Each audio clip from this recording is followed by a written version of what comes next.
नमस्कार साथियों, गौरव ज्ञान धारा में आपका स्वागत है। आज अपन ग्रेड थर्ड की सूचना तकनीकी की क्लासेस को स्टार्ट करेंगे। जैसा कि टेलीग्राम पे आप लोगों के लिए पोल करवाया था और ये जानना चाहा था कि पहले राजस्थान इतिहास की क्लासेस को शुरू करें या सूचना तकनीकी, तो अधिकांश विद्यार्थी ये चाहते थे कि सर सूचना तकनीकी पहले कर लिया जाए। तो आज से सूचना तकनीकी को अपन शुरू करेंगे। लेकिन आज जैसे 27 तारीख है, ठीक है, और कल है आप लोगों के 28 तारीख, और 28 तारीख को अपना रहेगा अवकाश रखेंगे अपन, कारण के विद्यार्थियों द्वारा विरोध दर्ज करवाया जाएगा। पेपर लीक प्रकरण और जो भी भर्ती परीक्षाओं से संबंधित जो पारदर्शिता से नहीं हो पाती है उसके लिए, तो अपनी मांगों को उचित तरीके से रखना चाहिए। गलत को गलत कहने का सामर्थ्य होना चाहिए और गलत को सही वक्त पे गलत कहना भी चाहिए। तो ये सही है, मैंने कल भी बताया था वीडियो में कि अपने 28 तारीख को अवकाश रखेंगे ताकि विद्यार्थी अपनी मांगों को सही तरीके से सरकार के सामने रख सके। बस मेरा एक सुझाव रहेगा कि मतलब अहिंसात्मक तरीके से और कानून के दायरे में रहते हुए अपनी मांगों को रखनी चाहिए, और रखना भी जरूरी भी है। नहीं तो भर्ती परीक्षाओं के अंदर यदि इस तरीके से ये जो चल रहा है वो सब चलता रहा तो यहाँ हमारे मेहनत करके पढ़ाने का और आप लोगों के मेहनत करके पढ़ने का कोई नतीजा नहीं निकल पाता है। फिर ये सारी चीजें यदि चलती है, पेपर आउट और ये सारी धांधलियां, कोई डमी कैंडिडेट बैठ जाता है, कोई क्या है, तो ये कहीं ना कहीं मेहनत करने वाले युवाओं के साथ, मेहनत करने वाले युवतियों के साथ, कई हाउसवाइफ जो अपने बच्चों को छोड़ के तैयारी करती है, कई सर्दी में 5 बजे एग्जाम देने जाते हैं, बहुत सारी पीड़ा है।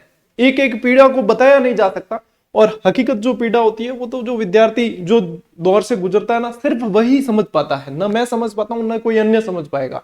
सिर्फ जिसके ऊपर गुजरी है, जिसके ऊपर बीती है, वही समझ पाता है।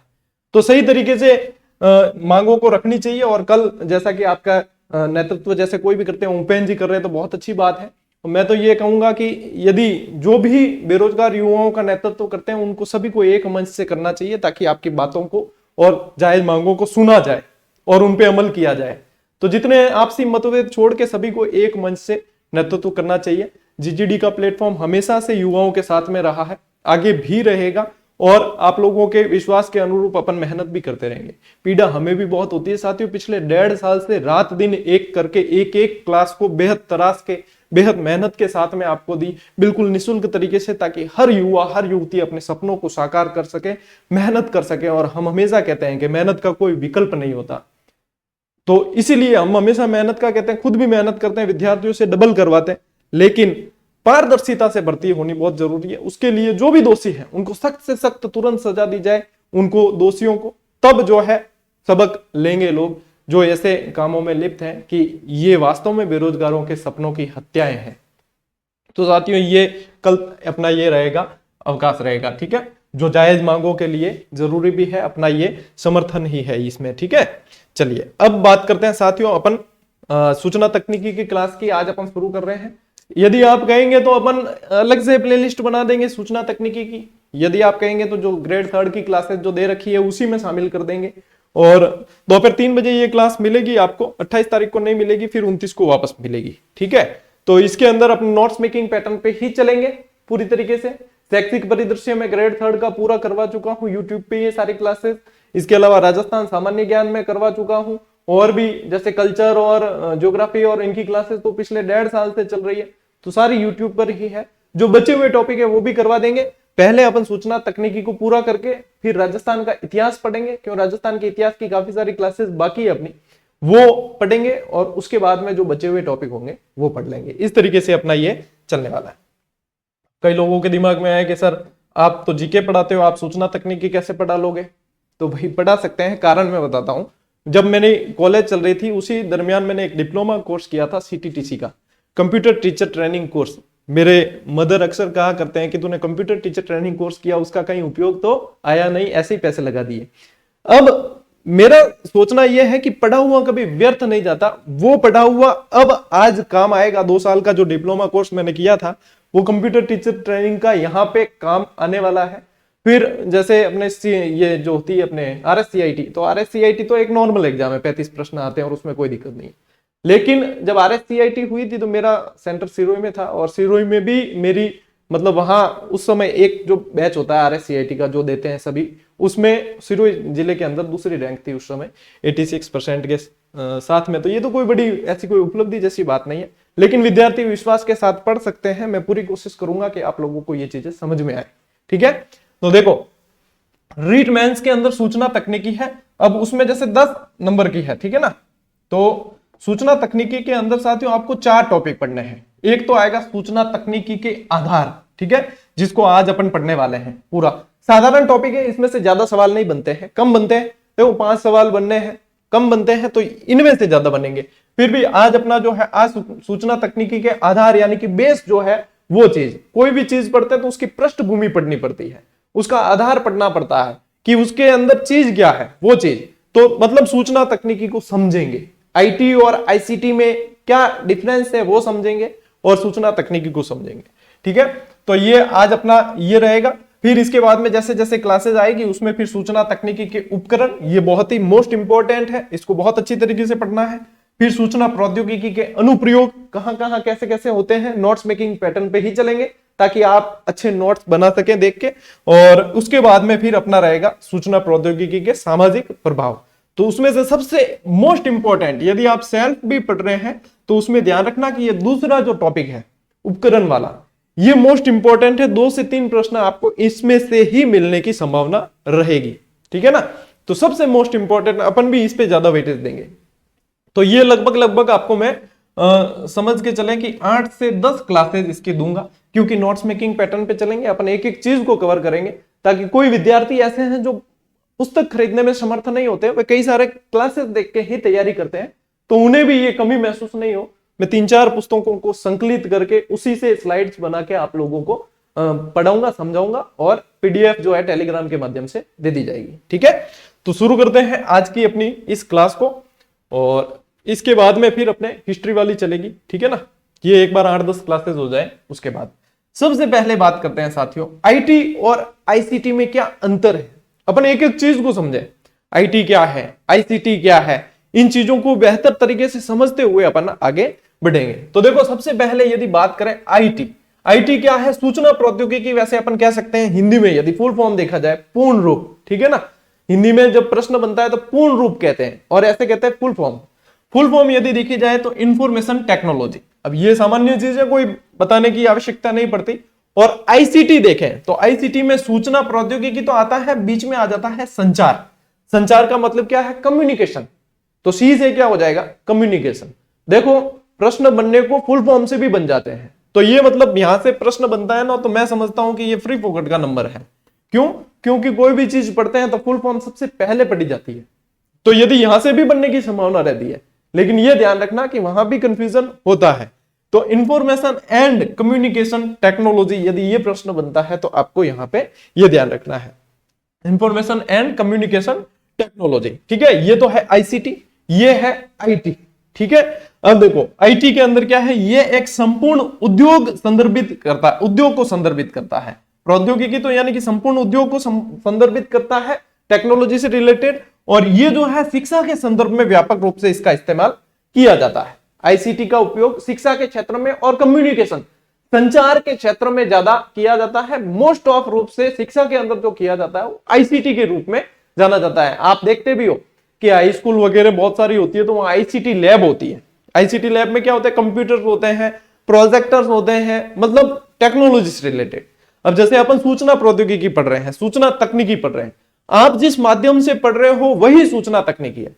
मैं यहां से डिजिटल बोर्ड के माध्यम से क्लासेस रिकॉर्ड करके, कैमरा वगैरह सब लगा हुआ है, इससे क्लासेस रिकॉर्ड करके यूट्यूब पे अपलोड करता हूं, तो एक संचार का साधन है यूट्यूब। ठीक है, उसके माध्यम से आप अपने अपने मोबाइल, वो भी उपकरण है, उसके माध्यम से आप पढ़ रहे हो। तो ये क्या है, ये आईटी और आईसीटी जो चीज अपन बात कर रहे हैं ना, उसका यूज तो अपन प्रैक्टिकली कर रहे हैं।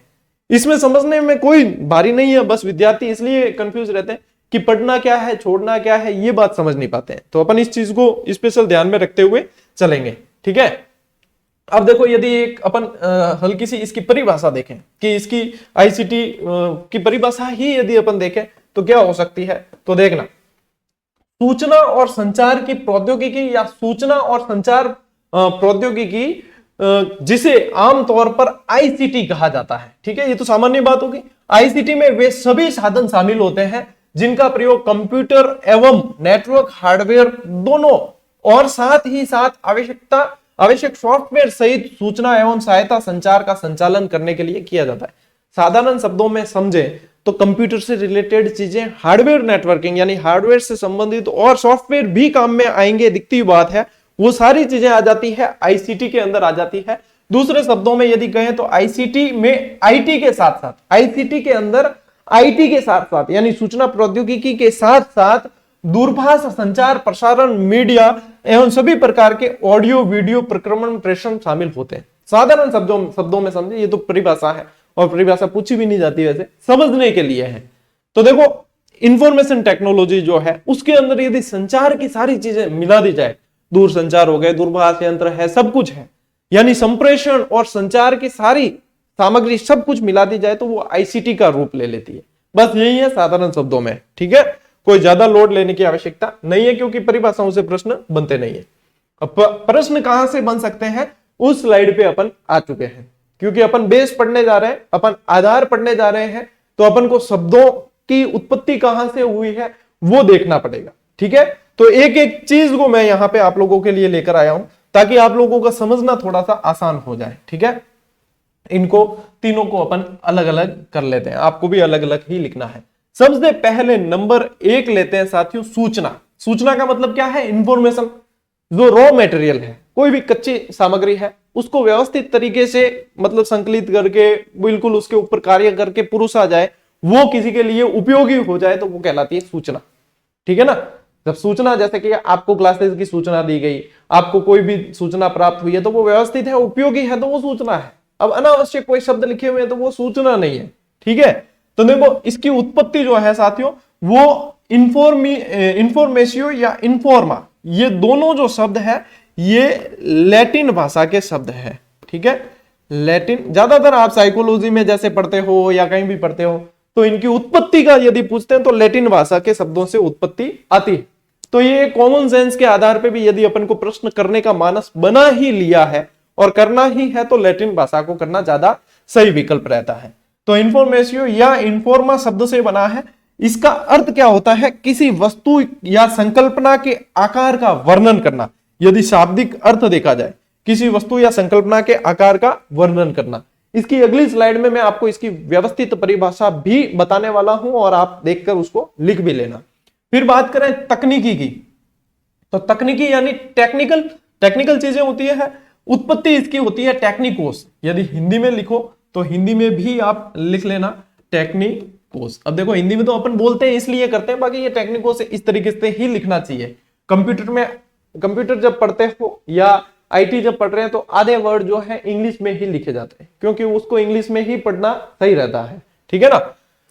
तो इसका अर्थ है कला या व्यवहारिकता। यदि व्यवस्थित अर्थ देखा जाए तो यह है, यानी तकनीकी और ज्ञान का सम्मिश्रण जो है वो कहलाता है टेक्निकल। जो अपने यहाँ पे इसकी जो तकनीकी के रूप में अपन काम में लेते हैं वो ये चीज है, यानी एक कला है। तकनीक क्या है? तकनीक एक कला ही तो है। तकनीक क्या है? टेक्निक क्या है कि इसको तो इस चीज की टेक्निक आती है, यानी तो इसको इस चीज की कला आती है। तो तकनीक क्या है? कला या व्यवहारिकता। फिर बात करें साथियों संचार या संप्रेषण की। संचार क्या है? मैं बोल रहा हूं, आप सुन रहे हो, आप इसको समझ रहे हो, ये संचार का एक माध्यम है और आप तक सूचनाएं पहुंच रही है, ये संप्रेषण है, ठीक है ना। उत्पत्ति क्या है? कम्युनिकेशन, जो ग्रीक भाषा का शब्द है, और ये यदि बात किया जाए ये तो है ग्रीक भाषा का शब्द है, ठीक है। और कम्युनिकेयर ये है साथियों लैटिन भाषा का, इसके लिए लिख लेना लैटिन भाषा का शब्द है, ठीक है। अर्थ इसका होता है बात करना या साझा करना। मैं क्या कर रहा हूं? बात कर रहा हूं, आप लोगों को बात के जरिए समझा रहा हूं, जानकारी साझा कर रहा हूं, आप समझ रहे हो। यानी कि संप्रेषण, संचार जो है अपन हर रोज किसी न किसी से करते हैं। 2 व्यक्तियों से भी हो सकता है, 2 से अधिक व्यक्तियों से भी हो सकता है। संप्रेषण किसी भी तरीके से हो सकता है। ये क्या है? संचार। आप अब अपने समझ लिया, तकनीक समझ ली, संचार समझ लिया और सूचना समझ ली। तो क्या है? सूचना, संचार, प्रौद्योगिकी, यही तो चीज अपन पढ़ने जा रहे हैं, ठीक है ना। चलिए अब बात करते हैं परिभाषाओं की कि परिभाषाएं क्या हो सकती है। तो परिभाषाएं ज्यादा लोड लेके नहीं, इतनी कोई किसी, मुझे नहीं लगता, हालांकि आप याद कर सकते हो, मुझे नहीं लगता कि किसी राइटर के नाम से परिभाषाएं पूछी जाए। यदि पूछते हैं तो बहुत कठिन प्रश्न के अंदर आ जाएगा, सभी उसको याद नहीं रख पाते हैं क्योंकि जीके बहुत सारा पढ़ना होता है, ठीक है, सब्जेक्ट भी पढ़ना होता है। तो यदि बात करें साथियों सूचना की, सूचना क्या है? विभिन्न तथ्यों एवं आंकड़ों को व्यवस्थित करके उपयोग में लेने लायक बनाकर प्रस्तुत करने की प्रक्रिया है। भाई ये चीज है, मैं व्यवस्थित करके लेके आया हूं। अभी मैं किसी किताब का ऐसे हूबहू ही दे देता, हालांकि वो भी उपयोग करने लायक होती है, लेकिन इसको भी संकलित करके व्यवस्थित करके उपयोग आपके सीधी ही उपयोग में आने लायक चीज है, तो फिर वो क्या है, आपको लोगों के लिए सूचना है। ठीक है, इसकी जो प्रक्रिया होती है वो सूचना है। संचार या संप्रेषण क्या है? सूचनाओं, विचारों, आंकड़ों व तथ्यों का आदान प्रदान करना। अब मैं यहां से आप लोगों को ये समझा रहा हूं, फिर मैं आपको ये पीडीएफ के माध्यम से दूंगा, आप उसको लिखोगे, याद करोगे, यह आदान प्रदान हो गया पूरा ही, तो ये एक अच्छा संप्रेषण हो गया। ठीक है, अब देखो सूचना एवं संचार प्रौद्योगिकी क्या है, यानी कि आईसीटी क्या है? साधारण शब्दों में दो माध्यमों के मध्य सूचना पहुंचाने हेतु प्रयुक्त तकनीक जो है वो क्या है? सूचना संचार प्रौद्योगिकी। तो सूचना संचार प्रौद्योगिकी के आसान शब्दों के अंदर परिभाषा है कि दो माध्यम हो गए, एक माध्यम मैं हूं, एक माध्यम आप हो। ठीक है, दोनों के मध्य सूचना पहुंचाने के लिए प्रयुक्त तकनीक। अब तकनीक क्या है कि भाई रिकॉर्ड की है, इंटरनेट के माध्यम से, यूट्यूब के माध्यम से आप तक क्लास पहुंची है, आप उसको देखकर याद कर रहे हैं, यही है आईसीटी। अपन रोज ही उपयोग करते हैं आईसीटी को, कुछ हार्ड नहीं है इसके अंदर, पर विद्यार्थियों में एक अजीब सा भय है, सर हमने कभी पढ़ा नहीं। चलिए कोई बात नहीं। सूचना प्रौद्योगिकी ये शब्द है ना, ये इसके साथ में लेना, ठीक है, मैं लिखना भूल गया था। सूचना प्रौद्योगिकी का पहली बार प्रयोग, शब्द का पहली बार प्रयोग यदि पूछा जाए तो 1958 में हार्वर्ड बिजनेस रिव्यू के एक लेख के अंदर इसका प्रयोग होता है। ये प्रश्न आने लायक होते हैं, यहां से बन भी सकते हैं, कुछ कहा नहीं जा सकता, लेकिन जब पढ़ रहे हैं तो जो मोस्ट चीजें हैं वही मैं आपको बता रहा हूं। ठीक है, तो ये क्या है 1958 के अंदर, वैसे याद रखना। संचार व्यवस्था का आरंभ कब से हुआ? तो 1962 में टेलेस्टर उपग्रह के प्रक्षेपण से हुआ है। टेलेस्टर उपग्रह के प्रक्षेपण से। यदि आपसे पूछा जाए कि पहला संचार उपग्रह कौन सा था, यदि पूछा जाए कि पहला संचार उपग्रह कौन सा था, तो उसका नाम था अर्ली बर्ड। अर्ली बर्ड, ठीक है, नोट कर लेना इसको भी। और टेलेस्टर उपग्रह के इससे जो है संचार व्यवस्था का आरंभ वैसे माना जाता है। ठीक है, चलिए सूचना एवं संचार विज्ञान शब्द का पहली बार प्रयोग तो ये हो गया है 1950 में। सूचना एवं संचार विज्ञान का वैसे प्रयोग 1950 में हो गया था, लेकिन सूचना प्रौद्योगिकी शब्द का जो प्रयोग है वो 1958 के अंदर होता है। ये मतलब थोड़ी सी पृष्ठभूमि है, ऐतिहासिक पृष्ठभूमि है। तो इसके अलावा और ध्यान रखें, राजस्थान में कंप्यूटर निदेशालय की स्थापना जो है वो 1987 में हुई। 1997 में इसका वापस एक बार नाम परिवर्तन हुआ, 2002 में और नाम परिवर्तन हुआ, 1997 में नाम बदल के सूचना प्रौद्योगिकी किया गया, फिर 2002 में सूचना एवं संचार प्रौद्योगिकी, इस तरीके से नाम परिवर्तन हुए हैं। हालांकि इतना डिटेल में जाकर प्रश्न बनना नहीं है, इसलिए मैंने इसको इसमें शामिल नहीं किया है। आप 1987 वाला याद रखें। पृष्ठभूमि में क्या ध्यान रखोगे? सूचना प्रौद्योगिकी शब्द का पहला प्रयोग 1958 के अंदर हुआ है। ठीक है, फिर यदि सूचना एवं संचार विज्ञान का पूछे तो 1950 ध्यान रखना है। दो उपग्रह ध्यान रखना, एक तो टेलेस्टर उपग्रह 1962, इससे तो मतलब प्रारंभ ही हो गया, लेकिन संचार पहला संचार उपग्रह पूछा जाए तो अर्ली बर्ड है। ठीक, तो ये इस स्लाइड का सारांश था, जिसमें आधार वाला जो अपन टॉपिक पढ़ रहे हैं, ठीक है, कि सूचना प्रौद्योगिकी का आधार जो पहला टॉपिक है आप लोगों के, उसको पढ़ रहे हैं। उसमें कोई सामान्य बातें हैं, ज्यादा कोई दावपेच है नहीं। आईसीटी के प्रकार की बात करें तो ये दो प्रकार का होता है, एक और दो। देखो, पहला जो है वो परंपरागत सूचना तकनीक, दूसरा जो है वो आधुनिक सूचना तकनीक। अब परंपरागत के अंदर भाई चिट्ठियां लिखता, पहला चिट्ठियां लिखता नहीं, और चिट्ठियों वाला जमानो ही बढ़िया हो, ठीक है, ज्यादा टेक्निक आने हूं, ए देखो गांधा भी हुआ करे, गांधेर मतलब समझो समस्याएं भी होती है अब, ठीक है ना। तो ये है, तो पहले क्या होता था, पत्र पत्रिकाएं पुस्तकें आदि, यानी चिट्ठियां लिखते, कबूड़ा पालता, कबूतर जा जा जा, पहले प्यार की पहली चिट्ठी साजन को दे आ कबूतर जा जा जा। और कबूतर भी मतलब एड्रेस पूरा फिक्स जान दो कि फलानी चिट्ठी है वह फलानी लुगाई ने ही देनी है, ठीक है। एड़ा कबूतर भी होशियार है, आजकल का कबूतर तो मतलब चिट्ठियां दे भी दो तो थे लपड़ो करा दे, ठीक, फलानी चिट्ठी किन दूजे ने पहुंचा दे तो ओ गांधो भी हो जाए, ठीक। तो पहले जो है पत्र पत्रिकाएं पुस्तकें आदि ये क्या होते थे, ये परंपरागत के अंदर ही आई। फिर इसके बाद में मौखिक सूचनाएं भी आ गई, जैसे संवाद वार्तालाप, वे हरकारे भेजते थे पहले, है ना, पहले घुड़सवार जाते थे सूचनाएं लेकर, वो मौखिक कहते थे, वो फरमान भी ले जाते साथ में। तो ये सारी चीजें क्या है, ये सारे वार्तालाप वगैरह ये क्या है, ये मौखिक है।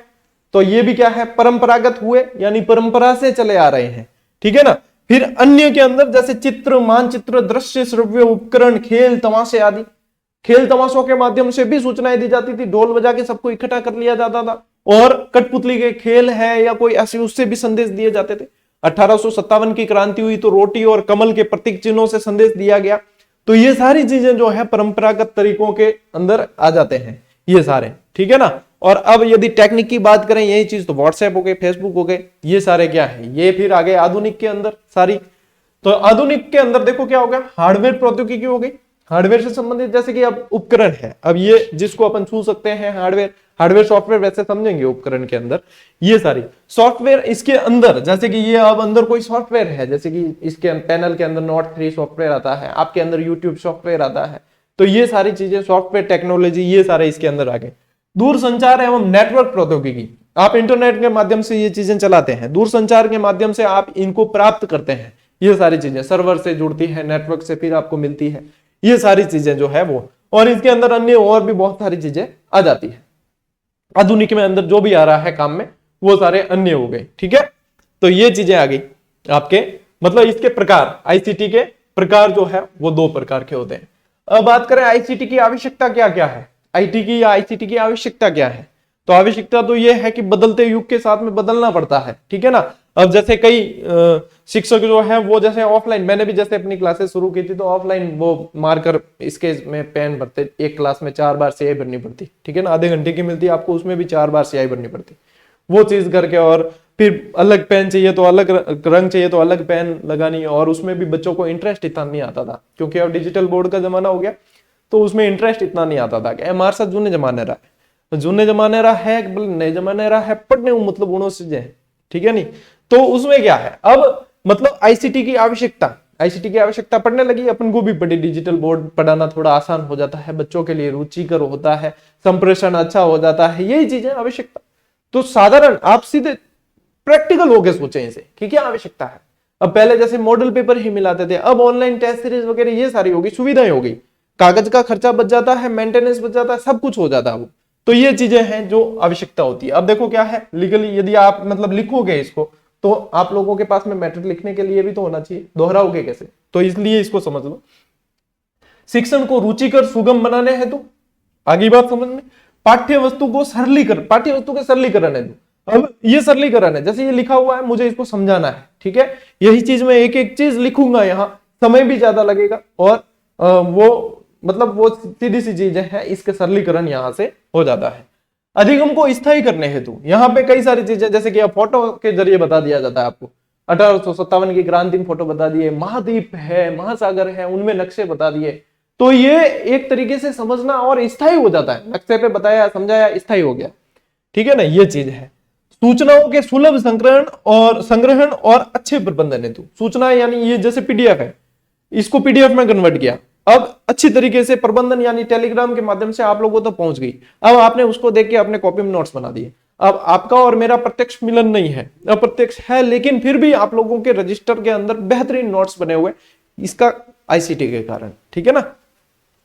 मनोरंजन के सुलभ साधनों हेतु, मनोरंजन भी होते हैं कई, अब तो मोबाइलों में टीवी चलने लगी, पहले तो टीवी एक चैनल लगाते लड़ाइयां हो जाती, किसी के मैच देखना पड़ता, किसी के पिक्चर देखने, किसी के सीरियल देखने। अब जिसके जो देखना है एयरफोन लगाए और अपने अपने मोबाइल में चलने लगे, विभिन्न तरह की ऐप आ गए, विभिन्न तरह की आपके जैसे प्राइम वीडियो है, नेटफ्लिक्स है वगैरह, खूब सारे, ठीक है, अपनी पसंद पसंद के देखते रहते हैं। तो ये क्या है, सुलभ मनोरंजन के साधनों हेतु भी हो गया। सूचनाओं की अधिक पहुंच हेतु, सूचनाएं अधिक माध्यम से अधिक पहुंच जाती है, जैसे कि अब जैसे कल विद्यार्थी जो है अपने हितों के लिए सरकार को ज्ञापन देंगे, तो ये सूचना यदि एक एक व्यक्ति तक पहुंचानी होती है और ये आईसीटी नहीं होता तो मुश्किल होती पहुंचानी, लेकिन अब जो है एक मैसेज के माध्यम से सभी तक सूचनाएं पहुंच जाती है। तो ये क्या है, अधिक पहुंच हेतु। शिक्षण की संतुलित प्रक्रिया हेतु, यह भी एक फैक्ट है। अध्यापक और विद्यार्थी के प्रभावी संवाद व संप्रेषण हेतु, प्रभावी संवाद यानी सीखना समझना आसान हो जाता है, समय की बचत हो जाती है। इसके अंदर और भी बहुत सारे आवश्यकता के अंदर आपके आ जाएंगे, लेकिन उसको आप अपनी लेवल से सोचें कि आईसीटी का और क्या क्या यूज हो सकता है। पेपर में और भी ऑप्शन बहुत सारे मिलेंगे, लेकिन वहां पे आपको सोचना पड़ेगा, समझ को विकसित करना पड़ेगा, आपको प्रैक्टिकली सोचना पड़ेगा, उसके आधार पे आप उत्तर तक पहुंच जाएंगे आराम से। ठीक है ना, ये है। अब यदि अपन देखें कि आईसीटी एक, देखो छोटे बच्चे कैसे समझ सकते हैं इसको, उसी तरीके से अपन भी उस लेवल पे आ जाते हैं। ठीक है, छोटे बच्चों के लिए ये चार्ट यूज किया जाता है कि आईसीटी है क्या। तो आई का मतलब है इंफॉर्मेशन। ठीक है, इंफॉर्मेशन अब किसके माध्यम से, वीडियो के माध्यम से मिल सकती है, टेलीग्राम, इंटरनेट, कैलकुलेटर, रेडियो, बहुत सारी चीजें हैं जिसके माध्यम से सूचनाएं मिल सकती है, इंफॉर्मेशन। ठीक है, आई से अपन इंफॉर्मेशन, सी से कम्युनिकेशन, कम्युनिकेशन संचार किसके माध्यम से, देखो email, telephone, mobile phone, OSD और अपने फैक्स मशीन वगैरह, ये सारे जो है इसके माध्यम से अपने क्या हो जाता है, ओएचपी। ठीक है ना, और इनके माध्यम से क्या हो जाता है, कम्युनिकेशन, संचार हो जाता है अच्छी तरीके से। तो ये हो गया कम्युनिकेशन के अंदर। टेक्नोलॉजी, टेक्नोलॉजी में जैसे कैमरा, ठीक है, अब मैं कैमरे से रिकॉर्ड कर रहा हूं, ये टेक्निक है, फिर आपके पास में क्लास आएगी। लैपटॉप है, कंप्यूटर्स काम में आते हैं, इनके अंदर गेम्स कंसोल है, जो गेम खेलते हैं लोग वो, उसके अंदर रोबोटिक मशीनें वगैरह, टैप रिकॉर्डर और ये सारे। अब जैसे ये माइक है, माइक लगा हुआ है, माइक से आवाज बिल्कुल सराउंडिंग नहीं आती है, आसपास जो मैं बोल रहा हूं सिर्फ वही सुनाई देगा, आसपास का शोरगुल नहीं आएगा। ये सारी टेक्नोलॉजी है, तकनीक है। तो तकनीकी के माध्यम से फिर पढ़ना भी आजकल आसान हो गया है। और इस आईसीटी को कोरोना ने बहुत बढ़ावा दिया है। कोरोना जब से आया है, टेक्निक के मामले में पूरे देश में क्या, पूरे विश्व के अंदर ही काफी सारे बदलाव हुए हैं। पहले ऑफलाइन स्टडी का ज्यादा मतलब वर्चस्व था, अब ऑनलाइन स्टडी की तरफ बढ़े हैं लोग, घर बैठे लोगों के लिए पढ़ना आसान हो गया। हाउसवाइफ और महिलाएं जो हैं वो कोचिंग वगैरह जाने में असमर्थ रहती थी, उनके लिए घर बैठे आसान तरीके से पढ़ना सुलभ हो गया है। तो काफी सारे बदलाव कोरोना ने आईसीटी को बढ़ावा दिया है, ये बात नकारी नहीं जा सकती। तो ये है साथियों, ये आज की अपनी क्लास थी। मतलब पहला टॉपिक है वो इतना साधारण, सिंपल, सरल था। अब कई पुस्तकों के अंदर बहुत ज्यादा दे रखा है, कई पुस्तकों में बहुत सीमित दे रखा है, तो वो विद्यार्थियों के लिए हमेशा शंका रहती है कि क्या कैसे है। अब आप जो है इससे संबंधित कहीं भी कोई प्रश्न आप अभ्यास करते हैं कहीं से भी, तो आप देख सकते हो कि इस टॉपिक से संबंधित जो प्रश्न है वो आपके कंसेप्ट क्लियर हो गया है या नहीं। ये है जो आप लोगों को पढ़ना चाहिए था। इसके अलावा आप चाहे जितना दायरा बढ़ा सकते हो, लेकिन ये चीजें याद होनी पहले जरूरी है। ठीक है, तो इन चीजों को इस तरीके से, अब जैसे अपनी कल तो क्लास आएगी नहीं, परसों आएगी, तो परसों अपन मुख्य टॉपिक जो है उसको शुरू करेंगे, उपकरण वाला। और मोस्ट ऑफ प्रश्न आईसीटी के अंदर वहीं से बनते हैं और वहीं से बनने की संभावना रहती है। तो इसलिए जो यदि आपके कोई मित्र साथीगण है और उन्होंने सूचना तकनीकी समझने में मतलब उनको असुविधा हो रही है, तो वो क्लासेस देख के आराम से समझ सकते हैं। ठीक है, इच्छा हो रही है तो, बाकी कोई जोर जबरदस्ती नहीं है भाई, कहीं और से भी समझ में आ रहा है तो कोई दिक्कत नहीं है। मेन उद्देश्य क्या है कि पढ़ना जरूरी है। ठीक है ना, तो पढ़ना जो है जरूरी भी है, कंटिन्यू भी रखना चाहिए, क्योंकि नियमितता जिस विद्यार्थी के साथ में है वो आज नहीं तो कल सफल 100% होगा। ठीक है, चलिए साथियों, मिलते हैं अपन अगले वीडियो में, अगली क्लास में। तब तक के लिए राम राम, जय हिंद।